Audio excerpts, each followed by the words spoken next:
نے گھٹنے ٹیکے، کسی نے اس کی دلالی کی ہے. اگر اس ملک کو سنوارنے کا کام کیا ہے تو ہمارے آبا و اجداد نے کیا ہے. آج اس عظمت رفتہ کی اور اس ملک میں جب حکومت ہماری رہی تو ہم نے سب کے ساتھ انصاف کیا. ہماری عظمت کی کہانی صرف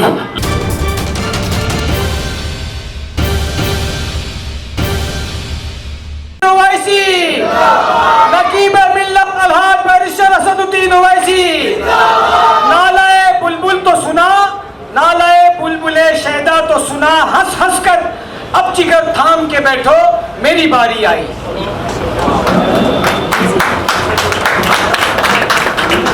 عروس البلاد شہر بمبئی کے اس بہت ہی شاندار عقیدت مندانہ محفل استقبالیہ کے میر، ہم سبوں کے بڑے محسن لیڈر، سابق رکن اسمبلی جناب بھائی فیاض خان صاحب، دائز پہ تشریف فرما بہار سے تشریف فرما میرے رفقا جناب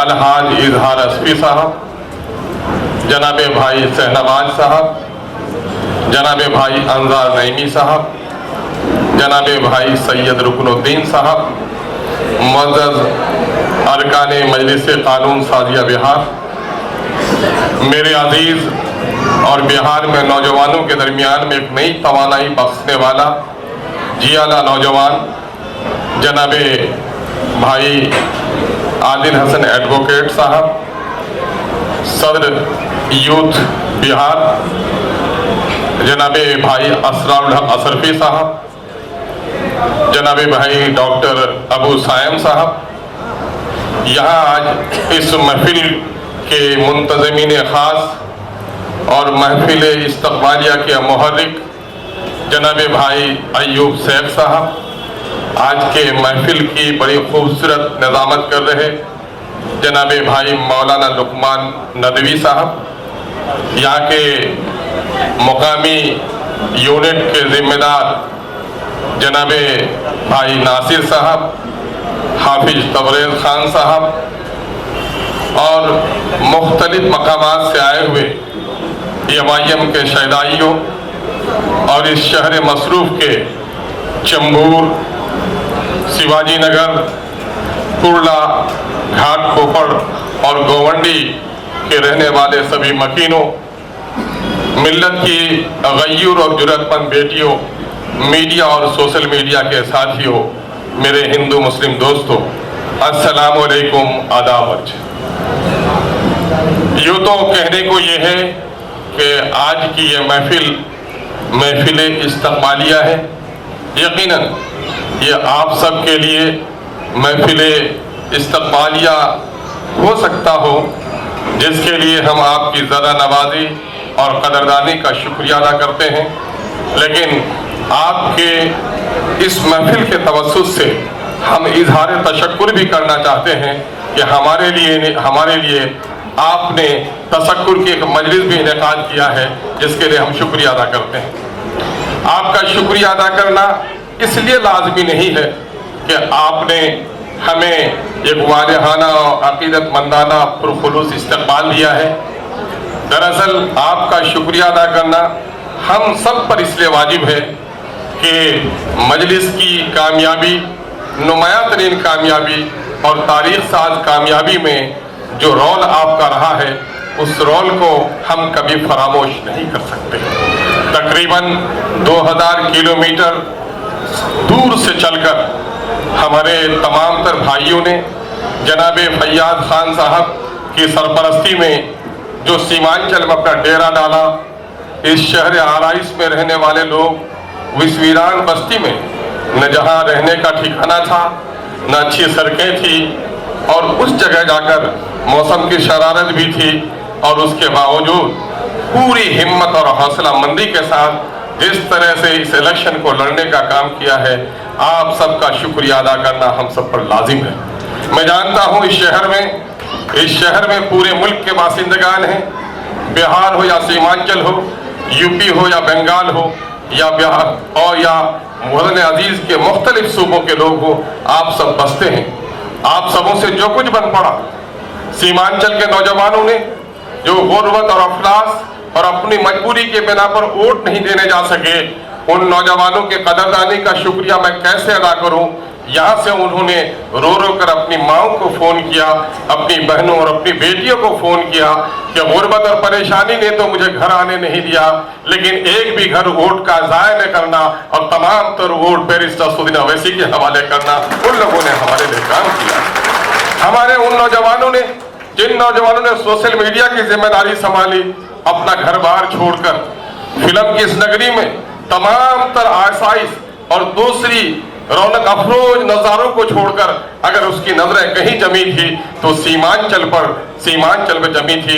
मैं ऐसे तमाम तरफ़ा का शुक्रिया अदा करता हूँ। हमारी बेटियां और हमारी माएँ, हमारी बहनों ने मुल्क भर से जो दुआएं की, इनके सदक़े में ये हुआ कि सीमांचल में एक नई तारीख बनी। माओं ने हमारे लिए रोजे रखे, बहनों ने नमाजें पढ़ी और इस कदर जोश और जज्बे से अपने वोट डाला कि मैं सिर्फ अपने हलके के बारे में आपको गवाही दे रहा हूं कि 1,83,000 वोट में 1,03,000 वोट सिर्फ खवातीन का था और बेटियों ने बड़ा जिम्मेदारी के साथ अपनी जिम्मेदारी अदा की। हम उलमाए कराम का और दानिशवरों का भी शुक्रिया अदा करते हैं जिन्होंने माजी की रवायत को तोड़ते हुए मजलिस का साथ दिया है। मेरे भाइयों, MLA और भी जीते बिहार में, वजीर भी बने, लेकिन जो इस्तकबालिया आपने दिया है और गुजरी हुई पेशानी की मैं भी जो इत्मीनान की लकीरें मैं देख रहा हूं और आपकी आंखों में जो रमक मैं देख रहा हूं, यकीनन मैं दावे के साथ कह सकता हूं कोई वजीर भी बनकर आता तो शायद आपको इतना इत्मीनान नहीं होता जितना मजलिस के खादिमों को देख रहा वो ऐसा इसलिए है शायद कि कोई मुसाफिर किसी शहर में जाए, जेब में गिनती के चंद पैसे हों और किराए के किसी होटल में ठहरे। होटल में बड़ा आराम भी था, बड़ी आसाइश भी थी, लेकिन उसके दिल में ये खौफ था कि जब जेब के पैसे निकल जाएंगे तो फिर मेरा ठिकाना क्या होगा। यकीन जानिए, अगर वो किसी का मेहमान भी हो जाए, 5 स्टार होटल में भी रहने का मौका मिल जाए, लेकिन उस शहर में अगर एक झोपड़ी उसको अपनी नसीब हो जाए तो उस झोपड़ी में जितनी सुकून की नींद आएगी 5 स्टार होटल में भी उसे नींद नहीं आ सकती। दूसरी पार्टियों में आपके लोग वजीर बने थे, लेकिन आपको वो फख्र, आपको मुसर्रत, आपको वो इत्मीनान हासिल नहीं हुआ था क्योंकि आप किराए के मकान में थे और मजलिस जो जीती है लगता है किसी बाप का नहीं, अपना मकान है। दरअसल हुआ क्या, इस मुल्क में, इस मुल्क की तारीख, मुझे चूंकि भाई फैयाज साहब ने इजाजत दी है कि जरा तफसील से बात कर लूं, अगर आप इजाजत दे दें तो इस मुल्क की थोड़ी माजी की तारीख में आपके सामने में दोहरा दूं। मेरे अजीजों और मेरे नौजवानों, मेरे बुजुर्गों, अल्लामा इकबाल ने बड़ी उम्दा बात कही है कि बाप का खबर नगर बेटे को असबर हो तो फिर पेसर साहबे मीरा से पेदर क्यों करो। तारीख से अपनी वाकफियत होनी चाहिए। ये वतन अजीज जो बेशुमार धर्मों का देश है, ये वतन अजीज जो कई मजहबों का देश है, यहाँ अलग अलग मौसम ही नहीं, अलग अलग धार्मिक आस्थाएं, मजहबी अकीदे भी हैं, रंगो नस्ल के झगड़े भी हैं, लेकिन इस मुल्क में अगर तकरीम इंसानियत का पैगाम, अगर दबे कुचले और दलितों को उसके इंसान होने का एहसास किसी ने दिलाया और इंसानों पर जुल्म कर रहे इंसानों के खिलाफ किसी ने तहरीक उठाई, वो कोई और नहीं था, मेरे ही आबा थे जो इस मुल्क में हमने पैगाम मोहब्बत दी है। हमें से नफरत के दरमियान में मोहब्बत का पैगाम, जुल्म के दरमियान में अदल का पैगाम देने का अगर किसी ने काम किया है तो हम ही ने किया है। तारीख शाहिद है कि इस मुल्क में टुकड़े टुकड़े के हिंदुस्तान को, अगर इस अजीम हिंदुस्तान टुकड़े टुकड़े में बटे हुए भारत को अगर अखंड और महान भारत अगर किसी ने बनाने का काम किया है तो किसी के बाप ने नहीं किया, वो औरंगजेब रहमतुल्लाह अलैह ने किया है, जिसका लहू का हम वारिस हैं। लेकिन आज इस मुल्क में हमें घिन की नजरों से, हमें नफरत की नजरों से, हमें सौतेले नजरों से देखा जा रहा। इस मुल्क की आजादी की तारीख भी शाहिद है कि इस मुल्क की आजादी की तारीख में, तहरीक में जितना खून हमारा बहा है, जितनी गर्दनें हमारी कटी हैं, जितनी बेटियां हमारी बेवा हुई हैं, जितनी माओं की तड़पन हमारी जमीन ने बर्दाश्त की है, किसी और ने नहीं की। किसी ने अंग्रेज की मुखबरी की, किसी ने अंग्रेज के सामने घुटने टेके, किसी ने उसकी दलाली की है। अगर इस मुल्क को संवारने का काम किया है तो हमारे आबा व अजदाद ने किया है। आज उस अजमत रफ्ता की, और इस मुल्क में जब हुकूमत हमारी रही तो हमने सबके साथ इंसाफ किया। हमारी अजमत की कहानी सिर्फ लाल किला का हुस्न नहीं कहता, सिर्फ ताजमहल का हुस्न नहीं कहता, लाल किला की अजमत नहीं कहती, कुतुब मीनार का बुलंद मीनारा नहीं कहता, जामा मस्जिद के मुकद्दस मीनारों की सिर्फ शहादत नहीं है, बल्कि इस मिट्टी को कहीं भी निचोड़ो तो हमारे आबा व अजदाद के लहू के कतरे उसके साथ टपकेंगे। इस मुल्क को हमने इतना संवारा है, लेकिन आज इस मुल्क में क्या हाल है। इस मुल्क में टर्निंग पॉइंट था जब इस मुल्क में बाबरी मस्जिद को तोड़ा गया। याद होगा वो काला दिन 6 दिसंबर जो अब कभी फरामोश नहीं कर सकते। याद होगा बाप की मैयत भी उठी थी, माँ का जनाजा भी निकला था, बेटे की शहादत भी आपने देखी होगी, लेकिन वो तारीख याद नहीं है। अगर आपको कोई तारीख याद है जो भुलाए भी नहीं भूल सकते, वो 6 दिसंबर की काली तारीख है जिसे हम कभी फरामोश नहीं कर सकते। उसके नतीजे में शहर बंबई में भी आपको सन 1993 में शायद बड़े जुल्म से आसना होना पड़ा है। आप देखेंगे कि उसके बाद से इस मुल्क में अहले जोनों और पागलों की एक जमात उठी जिसने इस मुल्क से कहा कि हम इस मुल्क के बेटे हैं, ये हमारी माँ है। लेकिन मैं ऐसे गद्दारों को क्या कहूं कि नादानो, तुम किसे भारत कहते हो? भारत मिट्टी के टुकड़े का ही नाम नहीं है, कन कन का नाम भारत नहीं है, बल्कि जन जन का नाम भारत है। मिट्टी को पेशानी में लगाते हो और अपने भाइयों के गर्दनों पर तलवार चलाते हो, तुम कभी भारत के सच्चे संतान नहीं हो सकते।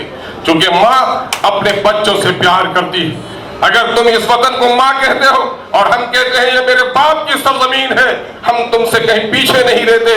लेकिन अगर तुम बिलफर्ज कहते भी हो कि मेरी माँ की सरजमीन है, ये मेरी माँ है, तो कान खोलकर सुन लो, माँ अपने सब बच्चों से प्यार करती है। लेकिन जो बच्चा लंगड़ा हो, लूला हो, कमजोर हो, बीमार हो, माँ उस बच्चे से ज्यादा प्यार करती है और यही चाहती है कि मेरा दूसरा सेहतमंद बेटा, मेरा दूसरा खुशहाल बेटा भी मेरे कमजोर बेटे के साथ इंसाफ करे, मरम्मत करे, मोहब्बत करे। माँ मोहब्बत देखती है। खुशहाल बेटा जब कमजोर बेटे को साथ देता है तो माँ के आत्मा को संतुष्टि मिलती है, उसके रूह को तस्कीन मिलती है। लेकिन अगर कमजोर भाई को कोई सेहतमंद भाई धक्का मारता है तो भाई को धक्के नहीं देता, माँ के कलीजे को चोट पहुंचाता है, और जो माँ के कलीजे को चोट पहुंचाता है वो माँ का कभी सच्चा संतान नहीं हो सकता। इसलिए आज भी हमें बदनाम करते हो, हम सिर्फ मजलिसे इत्तेहादुल मुस्लिमीन, हम मुसलमानों के इत्तेहाद की बात करते हैं। ए नादानो सुन लो, हम सिर्फ मुसलमानों के इत्तेहाद की बात नहीं करते, हम मजलूमों के इत्तेहाद की बात करते हैं। हम महरूमों के लिए हक चाहते हैं। जुल्म किसी पर हो, आज किसी के गहरी में लगे, हम अपनी पगड़ी को जलाकर, अपने तन को भी जलाकर उस आग को बुझाना चाहते हैं। हम किसी का मजहब नहीं देखते, किसी की जात और बिरादरी नहीं देखते, हम हक की सदाकत की आवाज बनकर खड़े। आपको याद होगा कि बाबरी मस्जिद का जिस वक्त इन्हदाम हुआ था, 46 अरकान ऐसे थे जिन लोगों का मस्जिद से रिश्ता था, लेकिन वो कोहराम बर्पा नहीं हुआ था। लेकिन जब NRC का मामला आया और मुल्क में जो कुछ भी जुल्म हुआ, एक शेर ने वो दहाड़ लगाई हिंदुस्तान के पार्लियामेंट में कि तमाम तो लोमड़ियों को दुम दबाने पर मजबूर होना पड़ा। दरअसल ये क्या बात थी? ये बात ये थी कि उसको बात करने के लिए किसी से इजाजत देने की जरूरत नहीं थी। यकीन जानो मेरे भाइयों, इस मुल्क की तारीख है, जब मुल्क को आजादी मिली तो इस मुल्क में नफरत के सौदागरों ने हिंदू और मुसलमानों को लड़ाया, मंदिर और मस्जिद के झगड़े पैदा किए, हमारे मदरसे वीरान हुए, हमारी मस्जिदों के मीनारे तोड़े गए। लेकिन हमारी जो बस्ती थी वो बस्ती महफूज नहीं रह सकी और हमको बड़ा नुकसान पहुंचाया। लेकिन अब और एक बात यह है, इन 60-70 सालों में अगर हमने इन मस्जिदों से अच्छी मस्जिद बना ली है, लेकिन सच बात यह है कि हालत हमारी खराब हुई है, इसलिए कि क़यादत को हमने छोड़ दी है। वक्त इस बात की इजाजत नहीं देता कि मैं असल मौजू पर कुछ और बात कर सकूं, लेकिन मैं आपको जाते जाते ये कह देता हूं कि पानी पानी कर गई मुझको कलंदर की ये बात, जब झुका तू गैर के आगे न तन तेरा न मन, इसलिए हम अगियार के सामने मत झुको, अपनी ताकत, अपनी पार्टी, अपनी जमात, अपना लीडर पैदा करो, यही मजलिस का पैगाम है। आप लोगों ने मोहब्बत का इजहार किया। अस्सलाम वालेकुम।